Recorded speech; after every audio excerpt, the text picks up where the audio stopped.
ಕೆಲವು ಮನೆಗಳು ಹೊರಗೆ ನೋಡಲು ಬಹಳ ಐಷಾರಾಮಿ ಹಾಗೂ ಸುಂದರವಾಗಿ ಕಾಣುತ್ತವೆ. ಆದರೆ ಒಳಗೆ ಕಾಲಿಟ್ಟ ತಕ್ಷಣ ಅಸಹಜತೆ ಅಥವಾ ಅಸ್ವಸ್ಥತೆಯ ಭಾವನೆ ಉಂಟಾಗಬಹುದು. ಇದಕ್ಕೆ ಕಾರಣವಾಗಿ ವಾಸ್ತುತಜ್ಞರು ಹೇಳುವುದೇನೆಂದರೆ, ಮನೆಯಲ್ಲಿರುವ ಕನ್ನಡಿಗಳು ಸರಿಯಾಗಿ ಜೋಡಿಸಿರುವುದಿಲ್ಲ.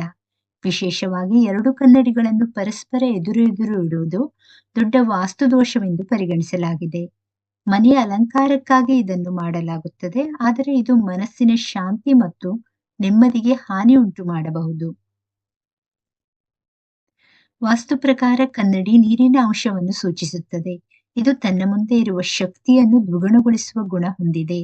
ಎರಡು ಕನ್ನಡಿಗಳು ಎದುರು ಎದುರು ಇದ್ದರೆ ಅವು ಅನಂತ ಪ್ರತಿಬಿಂಬವನ್ನು ಸೃಷ್ಟಿಸುತ್ತವೆ.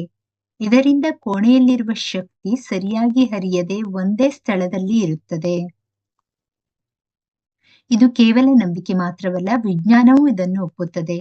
ಅನಂತ ಪ್ರತಿಬಿಂಬಗಳನ್ನು ನೋಡಿದಾಗ ನಮ್ಮ ಮೆದುಳು ಅದನ್ನು ವಿಶ್ಲೇಷಿಸಲು ಹೆಚ್ಚು ಕೆಲಸ ಮಾಡುತ್ತದೆ. ಇದರಿಂದ ಮನಸ್ಸಿಗೆ ಆಯಾಸ, ಕಿರಿಕಿರಿ ಮತ್ತು ಏಕಾಗ್ರತೆಯ ಕೊರತೆ ಉಂಟಾಗುತ್ತದೆ.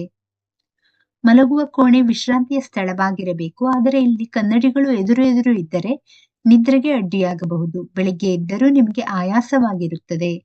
ಕೆಲ ಸಂದರ್ಭಗಳಲ್ಲಿ ದಂಪತಿಗಳ ನಡುವೆ ಅನಗತ್ಯ ಜಗಳವೂ ಹೆಚ್ಚಾಗುವ ಸಾಧ್ಯತೆ ಇದೆ.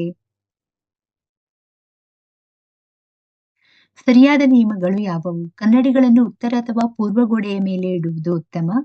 ಕನ್ನಡಿ ಸುಂದರ ದೃಶ್ಯ ಅಥವಾ ಬೆಳಕನ್ನು ಪ್ರತಿಬಿಂಬಿಸಬೇಕು. ಕಸ ಅಥವಾ ಇನ್ನೊಂದು ಕನ್ನಡಿಯನ್ನು ಪ್ರತಿಬಿಂಬಿಸಬಾರದು. ಇನ್ನು ರಾತ್ರಿಯ ಸಮಯದಲ್ಲಿ ಕನ್ನಡಿಯನ್ನು ಬಟ್ಟೆಯಿಂದ ಮುಚ್ಚಬಹುದು.